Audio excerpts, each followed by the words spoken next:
Hello दोस्तों, नमस्कार। Kalyani IAS academy में आप सभी का हार्दिक स्वागत है। मित्रों, आज हम पढ़ने वाले हैं विज्ञान के क्षेत्र में राष्ट्रीय और अंतर्राष्ट्रीय पुरस्कारों को। आपके सिलेबस में आखिरी बिंदु के तौर पर इसे समाहित किया गया है। पिछले सिलेबस में इसे समाहित नहीं किया गया था, लेकिन जो नवीन सिलेबस आपका 2020 से आया है, इसमें मुख्य परीक्षा में विभिन्न विज्ञान के क्षेत्र में दिए जाने वाले राष्ट्रीय और अंतर्राष्ट्रीय पुरस्कारों को समाहित किया गया है। इसे समाहित करने का उद्देश्य यह है कि जब आप विभिन्न वैज्ञानिकों को पढ़ते हैं, विभिन्न संस्थानों को पढ़ते हैं और आप देखते हैं कि वैज्ञानिकों ने उन चीज़ों में या भारत में विज्ञान या प्रौद्योगिकी के क्षेत्र में बहुत सारे योगदान दिए हैं और योगदान देने के स्वरूप उन्हें बहुत सारे पुरस्कारों से नवाजा भी गया है, तो आपको कम से कम ये तो पता होना चाहिए कि यह पुरस्कार किस क्षेत्र में दिया जाता है और किसके द्वारा दिया जाता है। साथ ही साथ इसे प्रारंभ करने का उद्देश्य क्या है या किसके सम्मान में इस पुरस्कार को दिया जाता है। इसीलिए जैसे ही विज्ञान और प्रौद्योगिकी के क्षेत्र में वैज्ञानिकों के योगदान को जोड़ा गया, उसी की उपयोगिता को समझते हुए, उसी के महत्व को समझते हुए विज्ञान और प्रौद्योगिकी के क्षेत्र में राष्ट्रीय और अंतर्राष्ट्रीय जो पुरस्कार दिए जाते हैं उन्हें भी आपके सिलेबस में समाहित किया गया है। टॉपिक को स्टार्ट करने से पहले मैं आपको बता देता हूं कि इस क्षेत्र से अति लघु उत्तरीय और लघु उत्तरीय प्रश्न ही पूछे जाने की संभावना है।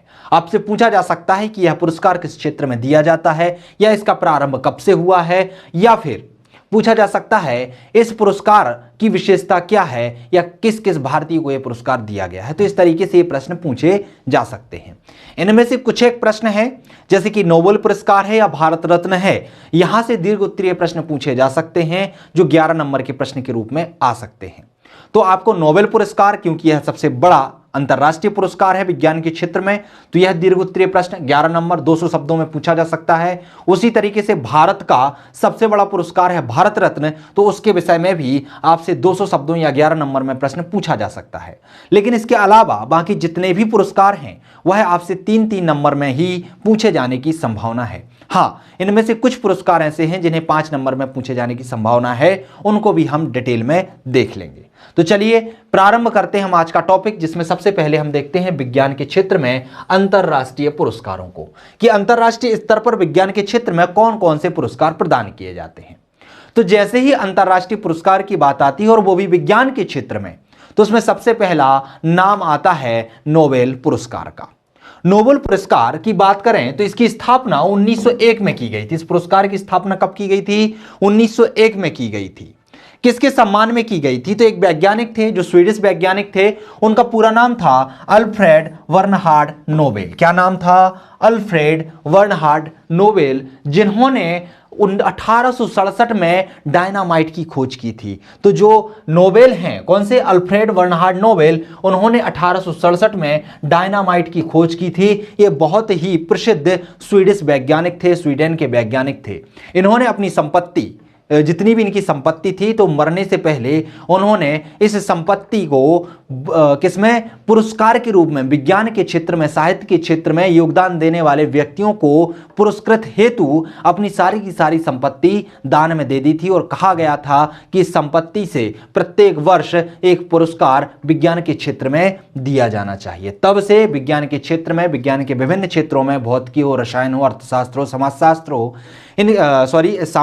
सामाजिक उन्नति का क्षेत्र है, इन क्षेत्रों में व्यक्तियों द्वारा किए गए सराहनीय कार्यों में प्रतिवर्ष नोबेल पुरस्कार प्रदान किए जाते हैं। तो क्लियर हुआ, नोबेल पुरस्कार की स्थापना कब हुई थी? 1901 में हुई थी। क्यों हुई थी? क्योंकि अल्फ्रेड बर्नहार्ड नोबेल जो थे वह अपनी संपत्ति दान देके गए थे और उनका कहना था कि मेरी संपत्ति का उपयोग लोगों को पुरस्कृत करने के लिए, लोगों को उत्साहित करने के लिए करना है, ताकि लोग विज्ञान के क्षेत्र में, साहित्य के क्षेत्र में अधिक से अधिक योगदान दे सकें। और अल्फ्रेड बर्नहार्ड नोबेल कौन थे? तो यह स्वीडिश वैज्ञानिक थे जिन्होंने 1867 में डायनामाइट की खोज की थी। तो क्लियर हुआ। यदि इस तरीके से आपसे प्रश्न कुछ भी पूछ लिया जाए तो यहां से आपसे बनना चाहिए। क्षेत्र की बात कर लेते हैं कि नोबेल पुरस्कार आखिर कौन कौन से क्षेत्रों में दिया जाता है। तो यह है, जैसे ही प्रारंभ किया गया था 1901 में, तो 1901 में यह साहित्य, चिकित्सा, भौतिकी, रसायन और शांति के क्षेत्र में दिया जाता था। इन 5 क्षेत्रों में यह दिया जाता था। कब? 1901 में। लेकिन आगे चलकर 1969 में यह अर्थशास्त्र के क्षेत्र में भी दिया जाने लगा और इसे देने का जो निर्णय है वो किसके द्वारा किया गया? स्वेरिस रिक्स बैंक के द्वारा, जो स्वीडिश बैंक था उसके द्वारा किया गया। और इसमें जो भी राशि प्रदान की जाती है इस बैंक के द्वारा प्रदान की जाती है। क्लियर है? यहां पर जो भी राशि प्रदान की जाती है वो अल्फ्रेड नोबेल, वर्नहेड नोबेल की जो संपत्ति है उसके द्वारा प्राप्त होने वाले जो ब्याज होता है उससे प्रदान की जाती है। और जो अर्थशास्त्र के क्षेत्र में है वह है जो स्वीडिश रिक्स बैंक है उसके द्वारा प्रदान की जाती है। क्लियर हुआ? अब पता चल गया आपको कि कितने क्षेत्रों में नोबेल पुरस्कार प्रदान किया जाता है। तो 6 क्षेत्रों में। कौन कौन से 6 क्षेत्र हैं? तो साहित्य है, चिकित्सा है, भौतिकी है, रसायन है, शांति है और अर्थशास्त्र है। अर्थशास्त्र में प्रारंभ हुआ था 1969 से, तो यह भी आपको ध्यान रखना है। स्वीडिश बैंक द्वारा 300वीं वर्षगांठ के उपलक्ष्य में इसको प्रारंभ किया गया था। तो कब अर्थशास्त्र के क्षेत्र में कब इसे शुरू किया गया था? तो 300वीं वर्षगांठ पर प्रारंभ किया गया था। वितरण की बात करें तो जो नोबेल पुरस्कार हैं उनका वितरण प्रत्येक वर्ष 10 दिसंबर को किए जाते हैं। तो इनका वितरण कब किया जाता है? 10 दिसंबर को। 10 दिसंबर को ही क्यों किया जाता है? क्योंकि 10 दिसंबर को जो अल्फ्रेड नोबेल हैं उनकी पुण्यतिथि का दिन है और उनकी पुण्यतिथि के दिन ही इन पुरस्कार के वितरण की घोषणा की जाती है। प्रमुख की बात कर लेते हैं तो इंटरनेशनल कमेटी ऑफ जो रेड क्रॉस है, रेड क्रॉस जो समिति है, रेड क्रॉस जो समिति है उसे सबसे ज्यादा बार नोबेल पुरस्कार प्रदान किया गया है। और कितनी बार प्रदान किया गया है? 3 बार प्रदान किया गया है। कब कब प्रदान किया है? तो 1917 में, 1944 में, 1963 में। किस क्षेत्र में प्रदान किया गया है? तो वह शांति का क्षेत्र था जिसमें बहुमुखी योगदान देने के कारण इन्हें नोबेल पुरस्कार दिया गया है। तो ध्यान रखिएगा, सबसे ज्यादा बार नोबेल पुरस्कार रेड क्रॉस को दिया गया है। और कितनी बार मिला है? 3 बार मिला है, 1917, 44, 63 में। और क्षेत्र था शांति का क्षेत्र। ध्यान रखिएगा, जो महात्मा गांधी हैं इनका नाम बहुत बार अंकित किया गया था नोबेल पुरस्कार विजेता के लिए, लेकिन उन्हें एक भी बार नोबेल पुरस्कार प्रदान नहीं किया गया है। 2 बार नोबेल पुरस्कार प्राप्त करने वाले व्यक्ति कौन कौन हैं वो देख लेते हैं, जिन्हें 2 बार नोबेल पुरस्कार प्राप्त हुआ है। जैसे कि मैडम क्यूरी जो थी उन्हें 2 बार नोबेल पुरस्कार प्रदान किया गया है। एक बार 1903 में और एक बार 1911 में। 1903 में रेडियो सक्रियता के क्षेत्र में, अर्थात रेडियो सक्रियता में योगदान देने के लिए भौतिकी के क्षेत्र में इन्हें नोबेल पुरस्कार दिया गया है। दूसरा, शुद्ध रेडियम रसायन की निष्कर्षण में रसायन का इन्हें नोबेल पुरस्कार प्रदान किया गया है। तो ध्यान रखिएगा, एक बार भौतिकी का नोबेल पुरस्कार मिला, दूसरा रसायन का नोबेल पुरस्कार मिला। किनको? मैडम क्यूरी को। अलग अलग समय पर इन्हें प्रदान किया गया। फिर जॉन वार्डिन आते हैं। जॉन वार्डिन को 1956 में ट्रांजिस्टर के आविष्कार के लिए नोबेल पुरस्कार प्रदान किया गया। दूसरी बार 1972 में अति चालकता के सिद्धांत के कारण इन्हें नोबेल पुरस्कार प्रदान हुआ। तो ध्यान रखिए, जॉन वार्डिन को भी 2 बार प्राप्त हुआ, 1956 में और 1972 में। एक ट्रांजिस्टर का जब आविष्कार किया था तब, और एक अति चालकता का सिद्धांत दिया था तब। लिनस पॉलिंग की बात करें तो इन्हें भी 2 बार नोबेल पुरस्कार दिया गया है। 1954 में हाइब्रिडाइज्ड कक्षीय सिद्धांत में और 1962 में नाभिकीय परीक्षण निषेध संधि एक्जीविज्म के क्षेत्र में, अर्थात जो शांति का क्षेत्र है उसके क्षेत्र में इन्हें दूसरी बार नोबेल पुरस्कार दिया गया था। फ्रेडरिक सेंगर की बात करें तो फ्रेडरिक सेंगर को भी 2 बार नोबेल पुरस्कार दिया गया है। एक 1958 में इंसुलिन मॉलिक्यूल की संरचना, जो मॉलिक्यूल है इसकी संरचना हेतु दिया गया था। और 1980 में वायरस न्यूक्लियोटाइड के सीक्वेंसिंग में इन्हें नोबेल पुरस्कार प्रदान किया गया था। तो क्लियर हुआ, ऐसे 4 लोगों को 2 बार नोबेल पुरस्कार प्रदान किया गया। रेड क्रॉस समिति को 3 बार दिया गया है। 4 लोग ऐसे हैं जिन्हें 2 बार नोबेल पुरस्कार प्रदान किया गया है। सबसे कम उम्र की बात करें नोबेल पुरस्कार विजेता में तो पुरुषों में आते हैं लॉरेंस एंड ब्रैग, जिन्हें 25 वर्ष की उम्र में नोबेल पुरस्कार दिया गया था। और महिलाओं में आती हैं मलाला यूसुफजई, जिन्हें 17 वर्ष की उम्र में जो है नोबेल पुरस्कार प्रदान किया गया था। ये तो हुआ जीएस की बात, जनरल स्टडी की बात होती है, 3 नंबर के प्रश्न या प्रीलिम्स में पूछे जाने प्रश्नों की बात होती है। लेकिन बात कर लेते हैं भारतीयों की, जिनसे 3 नंबर के प्रश्न मुख्य परीक्षा में पूछे जा सकते हैं। तो किन किन भारतीयों को नोबेल पुरस्कार प्रदान किया गया है और किस किस क्षेत्र में और कब कब प्रदान किया गया है। तो बात करें भारतीयों की तो कुल 9 व्यक्ति हैं, 9 भारतीय हैं जिन्होंने अभी तक नोबेल पुरस्कार प्राप्त किया हुआ है। सबसे पहला नोबेल पुरस्कार की बात करें तो वह रविंद्रनाथ टैगोर ने प्राप्त किया था, और किस क्षेत्र में प्राप्त किया था तो वह साहित्य का क्षेत्र था। उन्होंने 1913 में गीतांजलि जो काव्य संग्रह है उसका जो प्रचलन हुआ था, उसका जो संचालन हुआ था, तो गीतांजलि के निर्माण में इन्हें क्या दिया गया था, नोबेल पुरस्कार दिया गया था। किस क्षेत्र में, साहित्य के क्षेत्र में गीतांजलि को लिखने के लिए। क्लियर है, काव्य का संग्रह है, तो इसमें इन्हें 1913 में नोबेल पुरस्कार दिया गया था।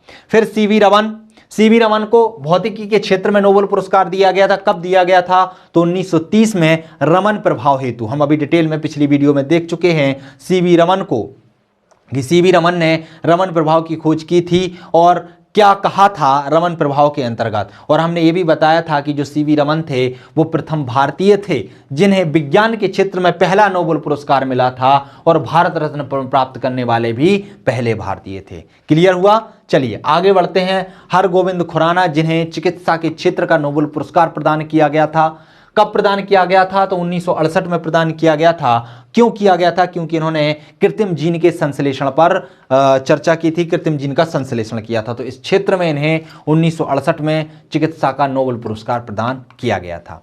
मदर टेरेसा को शांति के क्षेत्र का नोबेल पुरस्कार प्रदान किया गया था। कब प्रदान किया गया था 1979 में। समाज सेवा संबंधी कार्य हेतु इन्हें यह नोबेल पुरस्कार प्रदान किया गया था। फिर सुब्रमण्यम चंद्रशेखर, इन्हें भौतिकी का क्षेत्र का नोबेल पुरस्कार प्रदान किया गया था। कब किया गया था तो 1983 में चंद्रशेखर सीमा इन्होंने दी थी। इन्हीं के नाम पर इस सीमा का नाम रखा गया था जिसका मान है 1.4 ms अर्थात मास ऑफ सन। इन्होंने कहा था कि जो तारा होता है इसकी जीवन अवधि कैसे होती है, जीवन का अंत कैसे होता है, जो तारा होता है वह ब्लैक होल में कैसे परिवर्तित हो जाता है, वह सुपरनोवा तारे में कैसे परिवर्तित हो जाता है। तो उसकी परिभाषा को बताने के लिए उन्होंने एक मान दिया था जिसे कहा गया था 1.4 ms अर्थात मास ऑफ सन। क्लियर है। तो यह इसी सीमा को कहा जाता है चंद्रशेखर सीमा। तो इस हेतु इन्हें भौतिकी के क्षेत्र का 1983 में नोबेल पुरस्कार दिया गया था। फिर आते हैं अमर्त्य सेन जिन्हें अर्थशास्त्र के क्षेत्र का नोबेल पुरस्कार 1998 में दिया गया था, क्योंकि इन्होंने कल्याणकारी अर्थशास्त्र की रचना की थी। ठीक है, कल्याणकारी अर्थशास्त्र के क्षेत्र में इन्होंने योगदान दिया था। इस हेतु इन्हें अर्थशास्त्र का नोबेल पुरस्कार 1998 में दिया गया था।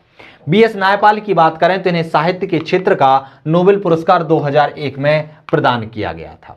वेंकट रमण जो रामकृष्ण हैं इन्हें रसायन के क्षेत्र का नोबेल पुरस्कार दिया गया था। कब प्रदान किया गया था तो इन्हें 2009 में प्रदान किया गया था। और क्यों किया गया था, क्योंकि इन्होंने प्रोटीन का निर्माण करने वाले जो राइजोबियम हैं उनकी संरचना और कार्यप्रणाली की इन्होंने खोज की थी, उस विषय में इन्होंने कार्य किया था। तो इस क्षेत्र में इन्हें रसायन के क्षेत्र का नोबेल पुरस्कार प्रदान किया गया था। अगले हैं कैलाश सत्यार्थी जिन्हें शांति के क्षेत्र का नोबेल पुरस्कार प्रदान किया गया था। और कब दिया गया था 2014 में। 2014 में ही जो मलाला यूसुफजई हैं इन्हें भी नोबेल पुरस्कार दिया गया था शांति के क्षेत्र का, और कैलाश सत्यार्थी को भी इसी समय नोबेल पुरस्कार दिया गया था। क्लियर हुआ। चलिए आगे बढ़ते हैं अन्य पुरस्कारों की ओर, जिसमें विश्व खाद्य पुरस्कार की बात करेंगे। ध्यान रखिए दोस्तों, मैं आपको बता दूं कि इन क्षेत्रों में कोई भी क्षेत्र हो, चाहे खाद्य का क्षेत्र हो, चाहे कृषि का क्षेत्र हो, चाहे पशुपालन का क्षेत्र हो, कोई भी क्षेत्र हो जहां पर उन्नति के लिए विज्ञान का उपयोग होने लगता है, वहां पर प्राप्त किए जाने वाले पुरस्कार विज्ञान के क्षेत्र के पुरस्कार ही माने जाते हैं। तो ध्यान रखिएगा, चाहे विश्व खाद्य की बात हो, चाहे कृषि की बात हो, कहीं भी हो, यहां पर जो भी पुरस्कार दिए जाएंगे उन्हें विज्ञान का क्षेत्र का ही माना जाएगा। तो विश्व खाद्य पुरस्कार की बात करते हैं तो इसका प्रारंभ 1986 में किया गया था। और किसके द्वारा किया गया था? नरमर बोरलांग द्वारा किया गया था। इन्हें विश्व में हरित क्रांति का जनक भी कहा जाता है, नरमन बोरलांग को। इसे प्रदान कौन करता है? तो इस पुरस्कार को प्रदान करता है विश्व खाद्य संगठन। पुरस्कार की राशि जो होती है 2.5 लाख अमेरिकन डॉलर होती है। कितनी होती है? 2.5 लाख अमेरिकन डॉलर होती है।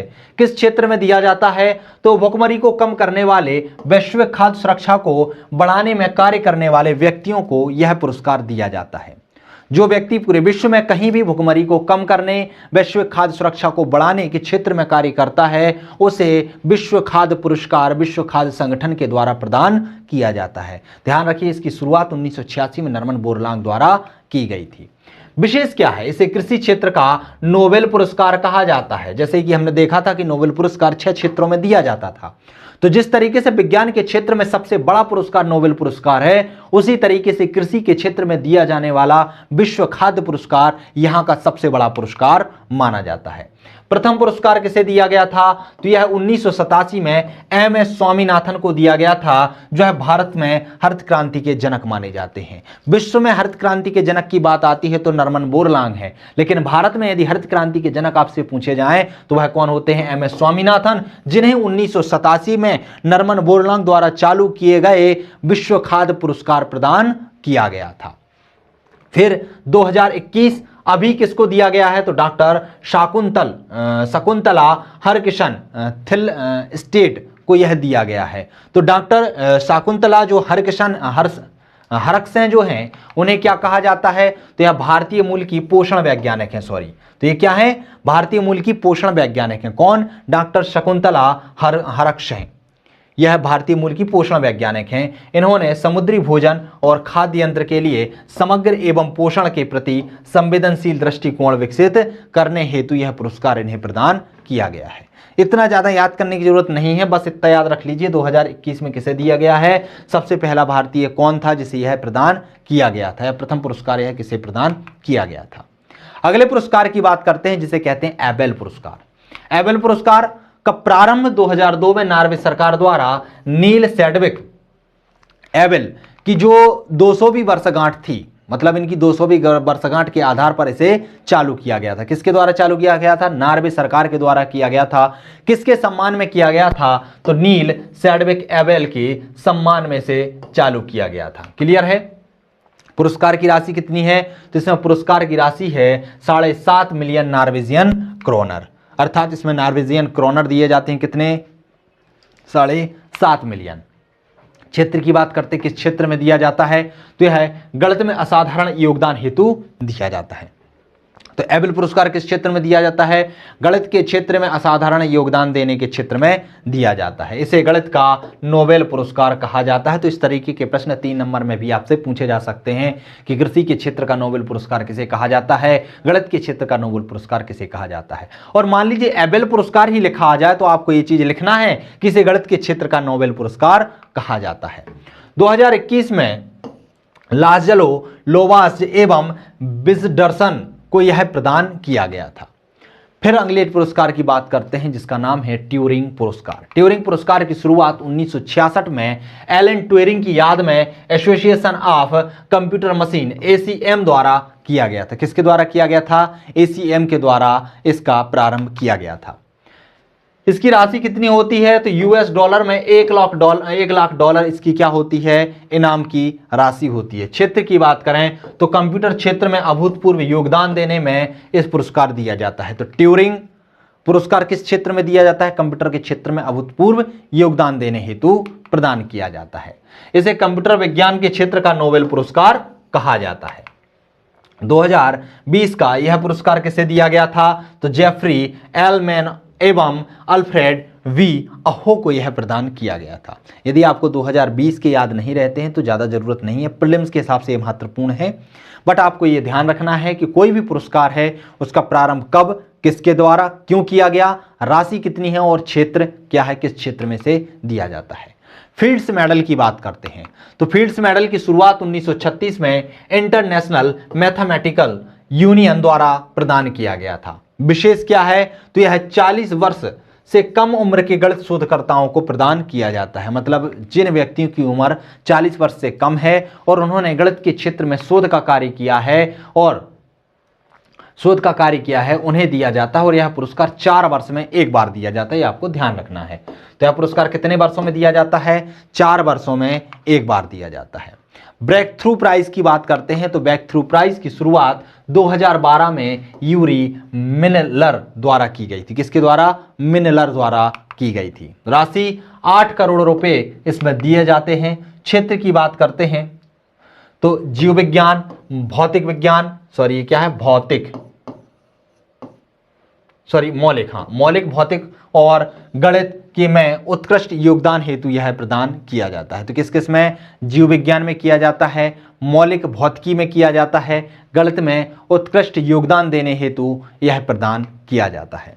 इसे ऑस्कर ऑफ साइंस भी कहा जाता है। क्या कहा जाता है, ऑस्कर ऑफ साइंस। तो ये आपको ध्यान रखना है कि ऑस्कर ऑफ साइंस किसे कहा जाता है, अर्थात साइंस का ऑस्कर अवार्ड किसे कहा जाता है, तो ब्रेक थ्रू प्राइज को कहा जाता है।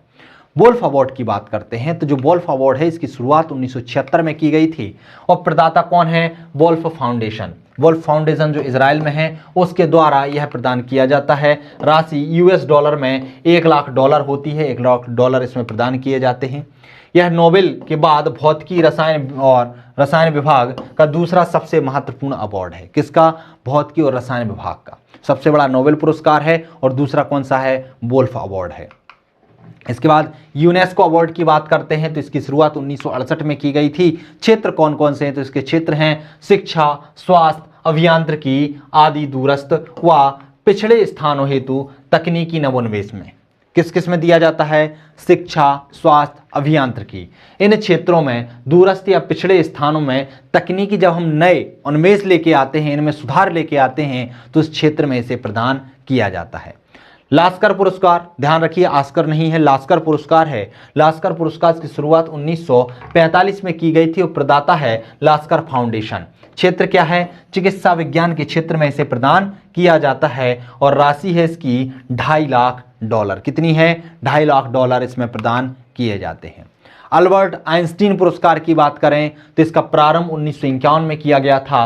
प्रदाता है लुइस और रोजा स्ट्रांस मेमोरियल फाउंड द्वारा इसे प्रदान किया जाता है और इसका क्षेत्र है भौतिकी, अर्थात भौतिकी के क्षेत्र में अल्बर्ट आइंस्टीन पुरस्कार प्रदान किया जाता है। इसका प्रारंभ 1951 में किया गया था। विश्व विज्ञान अकादमी पुरस्कार की बात करते हैं तो इसका प्रारंभ 1982 में किया गया था और प्रदाता है the world economy of sciences, the world academy of sciences के द्वारा इसे प्रदान किया जाता है। क्षेत्र क्या क्या है, तो वैज्ञानिक अनुसंधान के क्षेत्र में उत्कृष्ट योगदान देने वाले व्यक्तियों को यह पुरस्कार प्रदान किया जाता है। वान कर्मठ पुरस्कार की बात करते हैं तो वान कर्मठ पुरस्कार की प्रारंभ 1982 में किया गया था। कब किया गया था, 1982 में। प्रदाता कौन है, तो इंटरनेशनल अकादमी ऑफ एस्ट्रोनॉटिक है, तो एस्ट्रोनॉटिक द्वारा यह प्रदान किया जाता है। क्षेत्र क्या है, तो विज्ञान की किसी भी शाखा में आजीवन उपलब्धियों हेतु जिस व्यक्ति ने आजीवन योगदान दिया है विज्ञान की किसी भी शाखा में, उसे यह पुरस्कार प्रदान किया जाता है। और कब दिया जाता है, प्रति वर्ष दिया जाता है। ध्यान रखिएगा, ऐसा नहीं है कि ये 4 वर्ष या 2 वर्ष के अंतराल पर दिया जाए, प्रति वर्ष प्रदान किया जाता है। कलिंग पुरस्कार की बात करें तो कलिंग पुरस्कार की शुरुआत 1952 में बीजू पटनायक द्वारा की गई थी। क्षेत्र है विज्ञान को लोकप्रिय बनाने हेतु किए गए प्रयास के लिए यह दिया जाता है और इसकी राशि होती है 1000 पाउंड। तो ये ध्यान रखिएगा, कलिंग पुरस्कार बहुत ही महत्वपूर्ण है। यह पूछा जा सकता है कि कलिंग पुरस्कार किस क्षेत्र में दिया जाता है, किसके द्वारा चालू किया गया था, कब चालू किया गया था, साथ ही साथ इसके लिए जो इनाम की राशि होती है, पुरस्कार की राशि होती है, वह कितनी होती है। क्लियर हुआ। तो ये जितने भी पुरस्कार थे ये अंतर्राष्ट्रीय पुरस्कार थे जो विज्ञान के क्षेत्र में विभिन्न क्षेत्रों में प्राप्त की गई उपलब्धियों के लिए प्रदान किए जाते थे। अब हम बात कर लेते हैं कि भारत में जो राष्ट्रीय पुरस्कार हैं विज्ञान के क्षेत्र में वो कौन कौन से हैं। तो जिस तरीके से हमने देखा था कि विश्व का सबसे बड़ा पुरस्कार था नोबेल पुरस्कार विज्ञान के क्षेत्र का, उसी तरीके से भारत में विज्ञान के क्षेत्र की बात करें या भारत में सबसे बड़े पुरस्कार की ही बात करें तो वह है भारत रत्न। यह देश का सबसे बड़ा राष्ट्रीय पुरस्कार है। इसका प्रारंभ 1954 में किया गया था। कब किया गया था, 1954 में किया गया था। क्षेत्र किसके क्षेत्र में दिया जाता है, तो कला, साहित्य तथा विज्ञान और जन सेवा के क्षेत्र में दिया जाता है। क्या क्या हो गया, कला में दिया जाएगा, साहित्य के क्षेत्र में दिया जाएगा, विज्ञान के क्षेत्र में और जन सेवा के क्षेत्र में प्रदान किया जाता है। विशेष ये है कि यह 26 जनवरी को प्रदान किए जाते हैं। कब प्रदान किए जाते हैं, 26 जनवरी को राष्ट्रपति के द्वारा प्रदान किए जाते हैं। इसमें जब यह प्रदान किया जाता है तो राशि के साथ साथ आपको एक पत्र दिया जाता है। उस पत्र में पीपल के पत्ते के आकार का एक पत्र होता है, उस पर सूर्य का चित्र अंकित होता है। क्लियर है? तो वह क्या होता है, नोबेल पुरस्कार का एक ऐसा चित्र आपको दिया जाता है। 1977 में, ये 1954 में प्रारंभ किया गया था और प्रारंभ में 3 व्यक्तियों को प्रदान किया गया था, लेकिन जैसे ही 1977 में जनता सरकार आती है तो वह नोबेल पुरस्कार को बंद कर देती है। फिर 1980 में जैसे ही कांग्रेस सरकार फिर से अस्तित्व में आती है, वह नोबेल पुरस्कार को पुनः चालू करती है और जैसे ही चालू करती है तो 1980 में सर्वप्रथम यह मदर टेरेसा को प्रदान किया जाता है। किसे प्रदान किया जाता है? मदर टेरेसा को। तो प्रश्न पूछ लिया जाता है कि तो पुनः प्रारंभ यह सबसे पहले 1980 में चालू होने के बाद यह सबसे पहले किसे प्रदान किया गया था? तो मदर टेरेसा को। मरणोपरांत सर्वप्रथम यह लाल बहादुर शास्त्री को प्रदान किया गया था। पहले मरणोपरांत सबसे पहला जो पुरस्कार दिया गया था वो लाल बहादुर शास्त्री को दिया गया था। इनको मरने के बाद इसकी घोषणा की गई थी। 1954 में सर्वप्रथम भारत रत्न 3 व्यक्ति को दिए गए थे। जैसे ही भारत रत्न चालू हुआ था 1954 में, वह 3 व्यक्तियों को दिया गया था। उनके नाम हैं डॉक्टर सर्वपल्ली राधाकृष्णन, चक्रवर्ती राजगोपालाचारी और डॉक्टर चंद्रशेखर वेंकट रमन। तो ध्यान रखिए, इन 3 व्यक्तियों को 1954 में सबसे पहला भारत रत्न प्रदान किया गया था।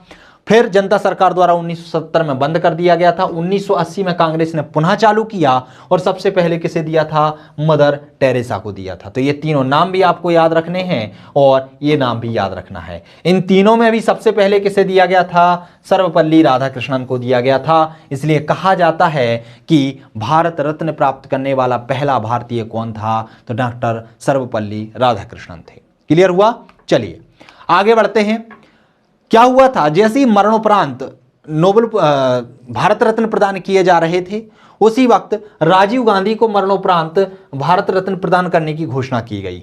इस पर सत्यपाल जो आनंद थे, उन्होंने मध्य प्रदेश हाईकोर्ट में इस हेतु चुनौती दी थी कि मरणोपरांत किसी भी व्यक्ति को भारत रत्न प्रदान नहीं किया जाना चाहिए। यह एकमात्र ऐसा पुरस्कार है जिसे वरीयता सूची में स्थान दिया गया है। वरीयता सूची से मतलब क्या होता है? जिस तरीके से भारत में विभिन्न पद होते हैं, जैसे राष्ट्रपति का पद होता है, प्रधानमंत्री का पद होता है, केंद्रीय मंत्रिमंडल का पद होता है, सुप्रीम कोर्ट का पद होता है, जो मुख्य न्यायाधीश होते हैं उनके पद होते हैं, तो उनको एक वरीयता सूची में रखा गया है कि सबसे ऊपर कौन होगा, उसके नीचे कौन होगा, उसके नीचे कौन होगा। उन्हीं क्रमांक में जो भारत रत्न प्राप्त करता व्यक्ति होते हैं उनको भी एक स्थान दिया गया है। अर्थात यह एक ऐसा पुरस्कार है जिसे वरीयता सूची में स्थान दिया गया है। पद्म पुरस्कार। पद्म पुरस्कार क्या है? भारत रत्न के बाद दूसरा बड़ा पुरस्कार है पद्म पुरस्कार। इन्हें भी 1977 में बंद कर दिया गया था।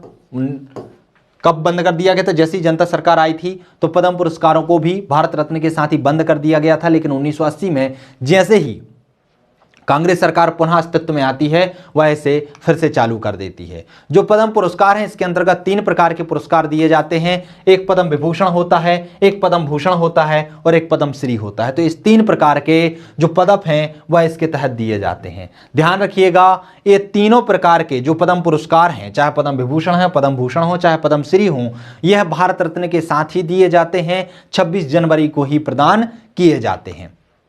पद्म विभूषण किस क्षेत्र में दिया जाता है? तो यह सरकारी कर्मचारियों द्वारा दी सेवाओं सहित किसी भी क्षेत्र में विशेष योगदान के लिए, मतलब विशेष उल्लेखनीय योगदान यदि दिया है तो उस हेतु यह प्रदान किया जाता है। यह दूसरा सबसे बड़ा राष्ट्रीय पुरस्कार है।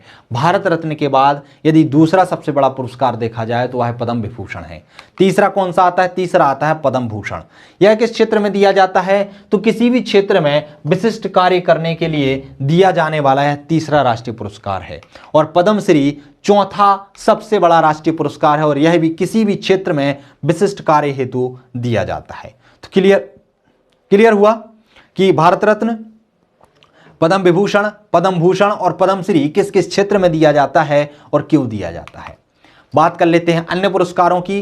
तो जैसे कि भटनागर पुरस्कार। भटनागर पुरस्कार का प्रारंभ 1957 में किया गया था और इसके लिए 2 लाख रुपए की राशि प्रदान की जाती है। किस क्षेत्र में दिया जाता है? तो विज्ञान के क्षेत्र में अभूतपूर्व उपलब्धि हेतु यह पुरस्कार प्रदान किया जाता है और यह भारत सरकार द्वारा प्रदान किया जाता है। इसके बाद बात करते हैं धन्वंतरी पुरस्कार की। तो जो धन्वंतरी पुरस्कार है, इसका प्रारंभ 1971 में किया गया था और इसका क्षेत्र है चिकित्सा का क्षेत्र, अर्थात चिकित्सा के क्षेत्र में महत्वपूर्ण उपलब्धि हेतु भारत सरकार द्वारा यह प्रदान किया जाता है। बोरलांग पुरस्कार की बात करते हैं तो इसका प्रारंभ 1973 में किया गया था और क्षेत्र की बात करें तो कृषि की पैदावार में उल्लेखनीय योगदान हेतु यह पुरस्कार प्रदान किया जाता है। बीसी राय पुरस्कार की बात करते हैं तो चिकित्सा के क्षेत्र में इस पुरस्कार को प्रदान किया जाता है। तो क्लियर हुआ। तो ये हुए राष्ट्रीय और अंतर्राष्ट्रीय क्षेत्र में प्रदान किए जाने वाले विभिन्न वैज्ञानिक पुरस्कार। तो इसके साथ ही जो हमारा टॉपिक है, जो हमारी यूनिट है 7वीं, जिसमें हमने विज्ञान और तकनीकी का अध्ययन किया, इसके अंतर्गत हमने विभिन्न अंतर्राष्ट्रीय संगठन, विभिन्न जो विज्ञान के क्षेत्र में संगठन थे उनका अध्ययन किया। साथ ही साथ हमने पेटेंट का भी अध्ययन किया। हमने जो बहुत सारी चीज़ें थीं जिसके अंतर्गत आपने बहुत सारे वैज्ञानिकों का भी अध्ययन किया, साथ ही साथ राष्ट्रीय और अंतर्राष्ट्रीय पुरस्कारों का भी अध्ययन किया। तो इन सभी चीज़ों को मिलाकर एक विस्तृत आपकी 7वीं यूनिट बनती है। और 7वीं यूनिट में आपको बता दूं कि उसी तरीके से महत्व रखता है जिस तरीके से आपकी 10वां यूनिट थर्ड पेपर के अंतर्गत महत्व रखती हैं। क्यों? क्योंकि अब सभी यूनिटों से 30-30 नंबर के प्रश्न पूछे जाने हैं। तो आपको इस यूनिट को भी उसी तरीके से पढ़ना है जिस तरीके से आप अन्य यूनिटों को पढ़ेंगे, क्योंकि इस यूनिट का भी महत्व बराबर ही है। यूनिट बहुत छोटी है, देखने में बहुत बड़ी प्रतीत होती है, लेकिन पढ़ने में बहुत छोटी है। और यदि आप सटीक रणनीति के साथ इस यूनिट को पढ़ते हैं तो बहुत कम समय में बहुत अच्छे से इस यूनिट को तैयार कर पाएंगे। तो दोस्तों, इस टॉपिक में इतना ही। मिलते हैं अगली वीडियो में अगले टॉपिक के साथ। तब तक के लिए नमस्कार।